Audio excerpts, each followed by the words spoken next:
Hey man, say man, it's the one and only Jamaica man back at it again for the 23-2-3 zone quick break. However you want to break that down. We got an action packed full episode for those that have always stopped by and checked what we have out. Last week I dropped something different, a player card where my schedule's been full, and the only way that I was going to be able to keep you up with the game is a spark note or a cliff note or what was going on. This time around, in 2-3, it's high school.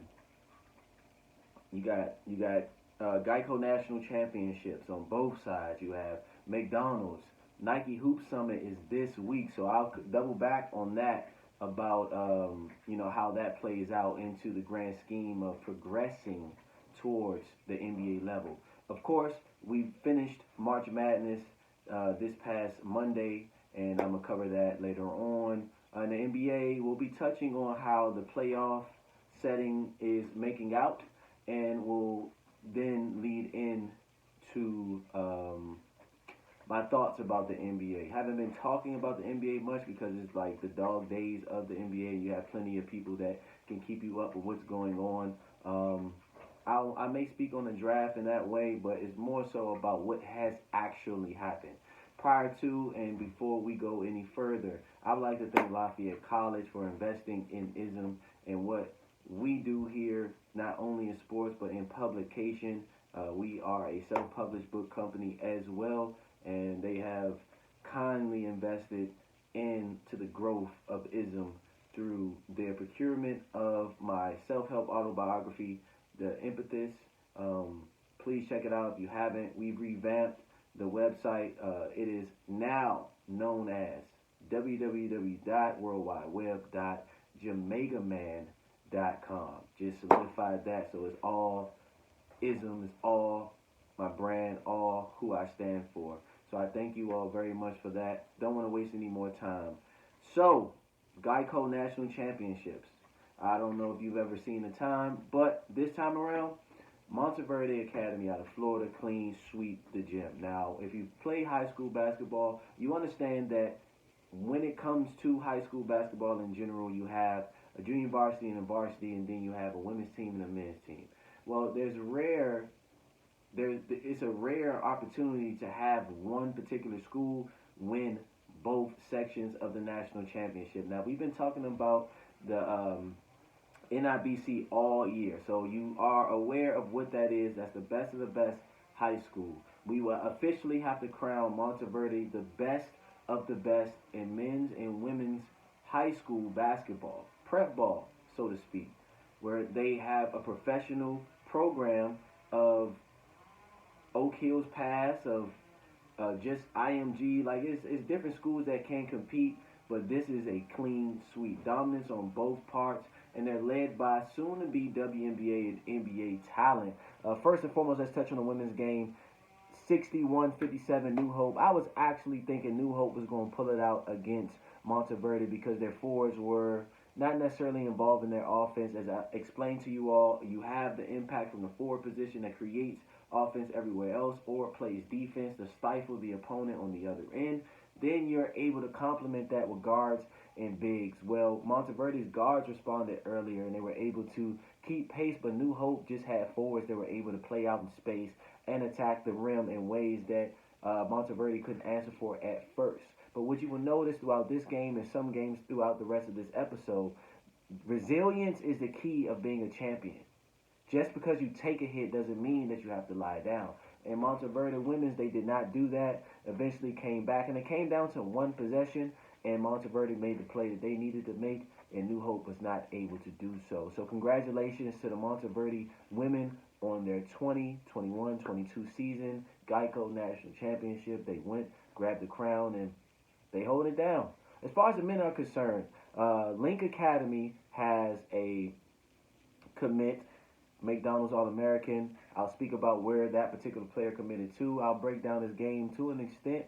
But Derek Whitehead has led this Monteverde team all year long. You've had Sky Clark in, and then he's recently re-injured, so he's out.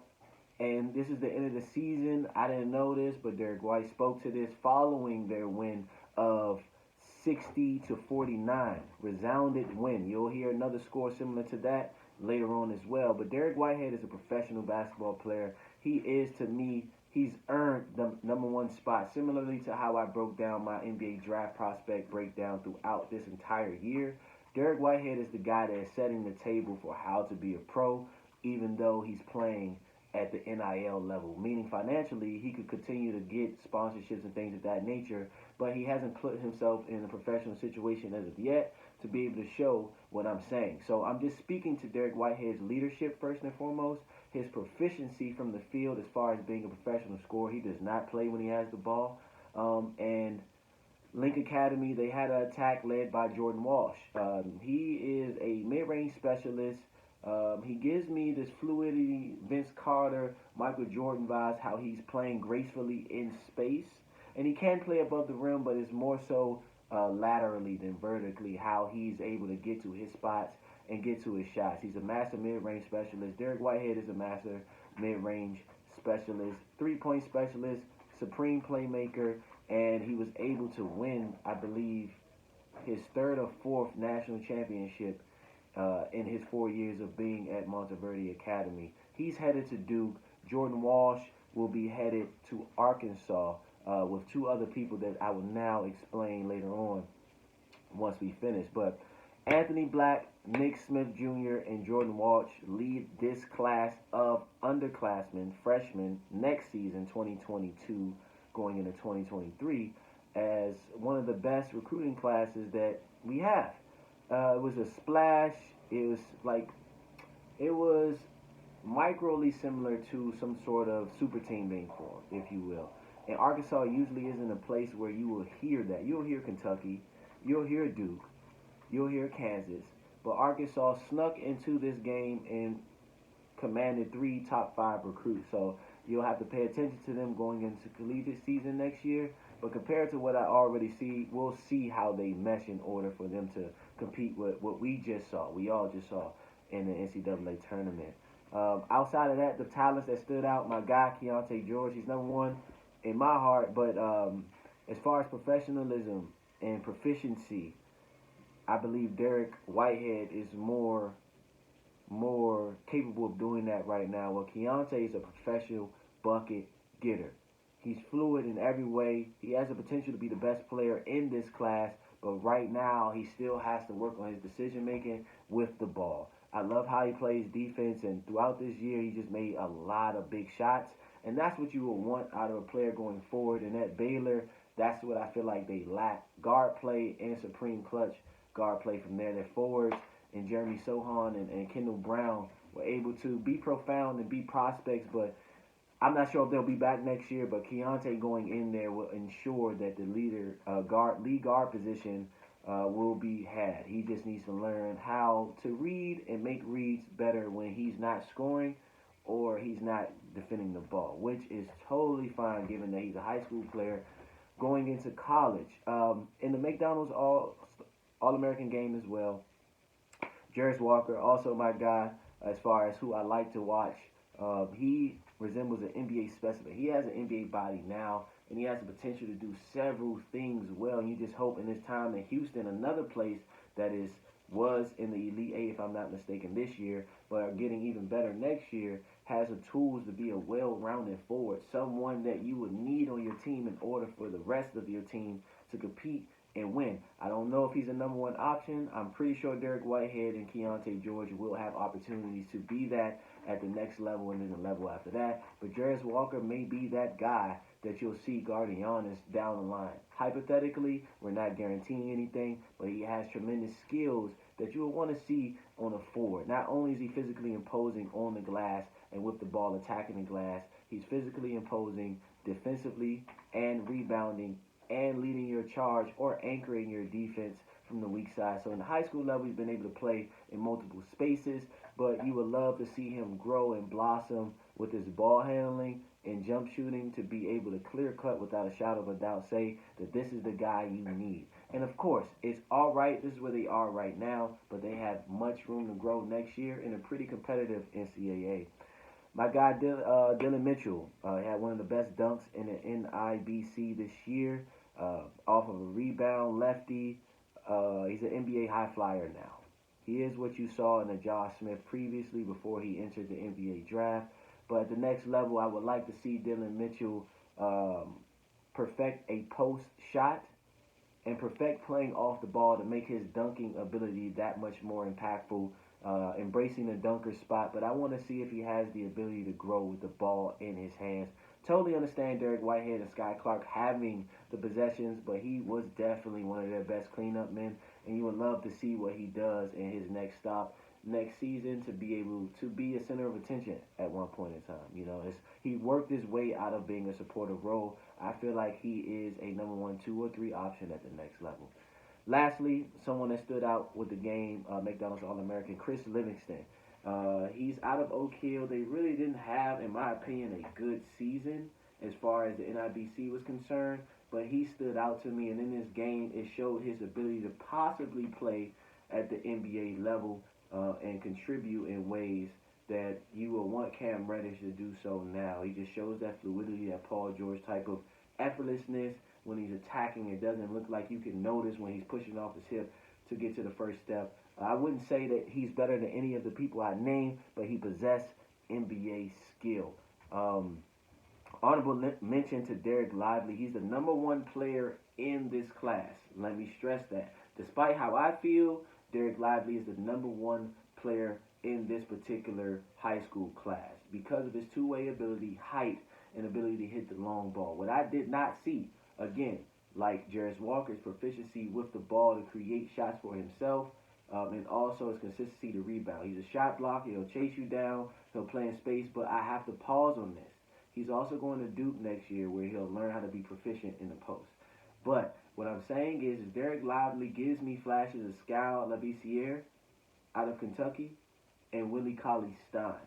He would be the first person that has the ability to play a power forward going up and down outside of Giannis, completely reworking his game from being a playmaker at the point to now being a all-around player. You could place him at the center, at the forward, and in possessions he could be a point forward to be able to command his offense. I don't know from what I've seen of Derek Lively, his ability to even contribute outside of his physical presence, lankiness, and length around the rim. Now, Derek has the ability to be better at the dunker spot right now than Dylan Mitchell, but Dylan Mitchell possesses the ability to dribble the basketball and create possessions for himself, maybe as a jump shooter. Where Jarris can shoot jump shots now, we just want to see how fluid he'll be, maybe stopping and starting on a dime to get a jump shot or attacking the rim. And Keontae and Derek are almost NBA players. They just have to go through the process of seeing what they can do at the next level to get there. Derek Lively, I just can't pinpoint exactly where I want him to be, but he has all the tools at some point to be a professional player. And he is the number 1 player in the class.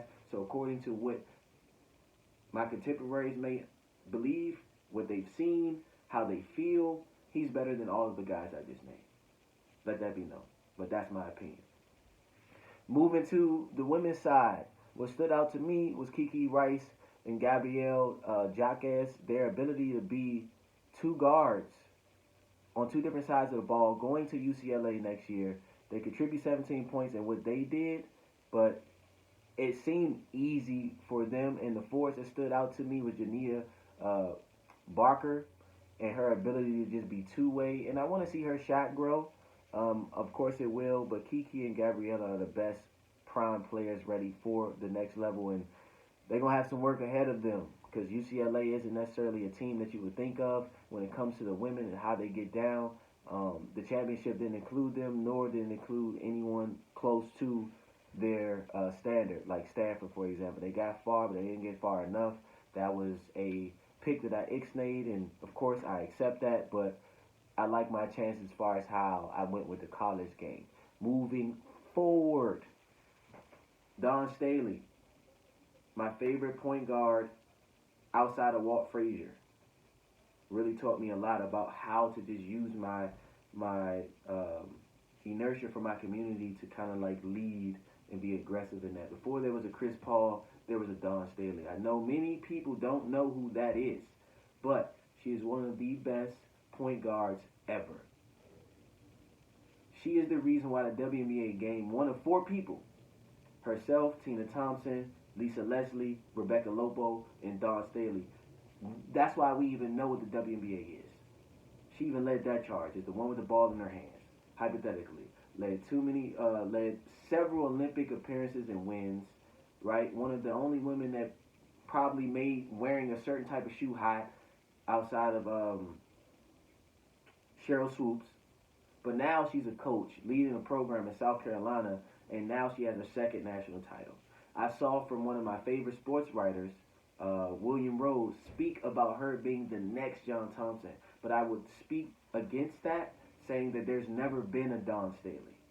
How you could command a team, recruit well, use your status as the player that you already are, bring these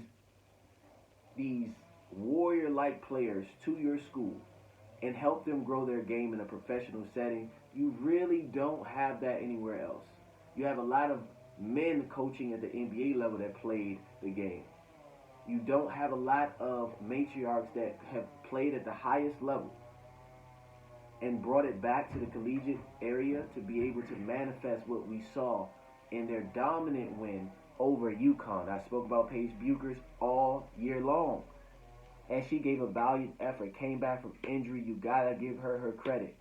But she flat out got mollywopped against Henny Henderson and Alea Boston, among others, in that national championship game. By the 3rd quarter, it wasn't a game anymore because they were pressing them and defending them in physical ways that UConn couldn't match. And they needed a point guard. Henny Henderson is a point guard. She went off because they didn't have anybody to match up with her. Oh well, tough sell. UConn got about like 10 championships, but I believe a new team has entered the chat. Shout out to the Lady Gamecocks. For real, they did their thing. But it's only one Dawn Staley, and I think that is the narrative that we, as a basketball community, can go off. When have you ever seen in the college ranks a professional hooper come back and reinvent a school and dominate someone that's been dominant so long? It gives me vibes of when the Lakers start winning championships after the Celtics won about 13. They're like, wait a minute, we got competition. And I think that's why it's good for the game.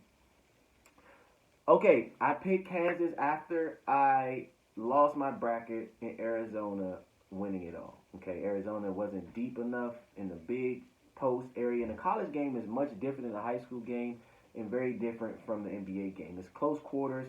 You're not going to create any lanes unless you supremely move the ball and get movement outside the ball. Cool. Kansas literally, in my opinion, played well and survived long enough. And then UNC got hot and surprised some teams, and they met best guards, one of the best bigs in the country, and Armando Baycock, and I already spoke about him and how he should be on the list. I watched this game, and I kind of like pushed back on myself on that. But in this college game, although it may not be many pros, that exemplified what the college game was about. Kansas had to come back from 16 down in order to win the championship that they did by 2 points, if I'm not mistaken, maybe 3. Right? David McCormick was the catalyst in the first half. They wanted to feed him. But North Carolina had bigs to match that, whereas the game before, Kansas could dominate Villanova because they didn't have any bigs. If you notice, in one of the best games that made me cry earlier this year, Villanova didn't have any bigs. They had Colin Gillespie and another gentleman that were able to attack from the wing, but they didn't have bigs. And that was a difference as the tournament progressed. If you didn't have good bigs, you really couldn't hang around. And in this particular case, Kansas had enough forward and big play to outmatch the punch, the fire punch that that their team brought back. And I want to remember the coach's name, but I can't remember. But he replaced Roy Williams. Respect to what you did. Shout out to the win over Duke. You sent out Coach K gracefully. Respect. Caleb Love, you resurrected your NBA draft status in this tournament. Straight up. Nobody was talking about you beforehand. Now, you know personally that I've kept track and reposted things that I felt like, oh, that's professional. You're doing your thing. But they couldn't match the wing and big play of Kansas with the ball movement that just got them an edge barely. That's what the game is about. I really believe that was a good game. If you haven't seen it and you're okay with the back and forth, like if the NBA is checkers, NCAA is, if the NBA is chess, the NCAA is checkers, but all of the pieces are king pieces, if that makes sense. They can go a lot of different spaces, but it's within a confined area, hypothetically. So shout out to Kansas. Shout out to Remy Martin, the former Arizona State player. He played with Josh Christopherson or Jacob on Instagram prior to them getting transfer portal. Remy entered the transfer portal to follow that freshman year by Jacob and put himself in a position where he showed professional scouts. I don't know if necessarily he's an NBA player. He should get his opportunity. But for him at his size, to play defense the way he did against two bigger guys in JD and Caleb Love, after a while you could see that if I don't do this, we're not going to win. And he hit some shots that I didn't feel like he should have made. But he already had that. So him to put it together, have the support of the forwards. Remember, guards can only be complimented and win with forwards. And then they had David McCormick fighting in the paint against Armando. They were going at it. And Armando's going to tell everybody the only reason Kansas won is because he got hurt for a second time. I'll give him that he left it all out there. But Kansas slightly in 2 possessions outmatched y'all. Straight up. And you got to give them their credit. But Armando, whatever you do next, if you return, if you're able to return, or if you move forward, just take that with you and channel it in being the best player you could be, because a team may take a chance on you. Shout out to everybody involved thus far, from the high school ranks to the collegiate ranks. It's been a great week of basketball, and there's still one more high school game that I have to keep you up with. But as we finish up, NBA, Lakers out. Didn't win enough games this year. Game plan didn't work. Roster didn't fit. That's what that is. No shade, no hate. That's what that is. I waited so long to say that, but that's what that is. The Nets are in the play-in because of Kyrie's lack of availability throughout the year. He stood for what he believed in, stood on that. But if I'm a team in a playoff situation, I don't want to see the Nets. I forget who they are slotted to play. I don't want to see the Nets. KD already told you just throw the ball up. I don't even care who it is, right? Everybody like, oh, okay. Nah. They are mad that they didn't have their team together, and they may not be at 100%, but nobody's scoring with them in the East. Nobody. Who wants to see that if they barely are in the playoffs to begin with? KD's a 50 burger. Kyrie's a 50 burger. And if they feel like it, they get 60. Now remember, Kyrie was getting 45, 47 with LeBron because of those possessions that LeBron would take to set him up. Now they taking turns. You done gave this man 10 to 15 more points and a whole half a season of rest. Now Ben Simmons isn't playing. He has a herniated disc in his back. I didn't know it was that serious. But you have players like Bruce Brown that's going to be able to pick up the slack defensively, and they'll play effort defensively because they know they have to get somewhere. So if you see them first and foremost, you better strap up. Because if you do beat them, you're going to be hurt or tired in that 1-8 matchup. And it ain't sweet, if you will. I feel like because of that alone, in addition to how well the teams at the top were playing, you had Cleveland number 1 at one point. You had the Bulls surging at one point. Now, they've cooled off 6th, 7th place because of injuries and how the game goes, but they are capable of dominating the East. Because of the parity of the East and you really not having a clear-cut guy that you're like, well, we're afraid of, that instantly makes the Eastern Conference better this season. And you got to give them credit. It's been so many years the Eastern Conference has been down. They're better than the Western Conference this year. Outside of the usual suspects and the Suns, maybe the Clippers, but you have Minnesota, for example, that's surging. You just don't know because you don't know who to compare them to, how valuable they'll be going forward. But Karl Anthony Towns is also on a mission, right? So stay tuned for them. But ultimately, before we wrap up here, Golden State is still my favorite to win. The Nets are also my favorite to come out of the East. And you had a lot of games. These are a lot of games I covered in about 25 minutes, and I thank you for your time. I got to get out of here to go fill out some I-9s, but just before I go, remember it's in you, not on you. Please be the best version of yourself, and even when there's no one else, love yourself. he is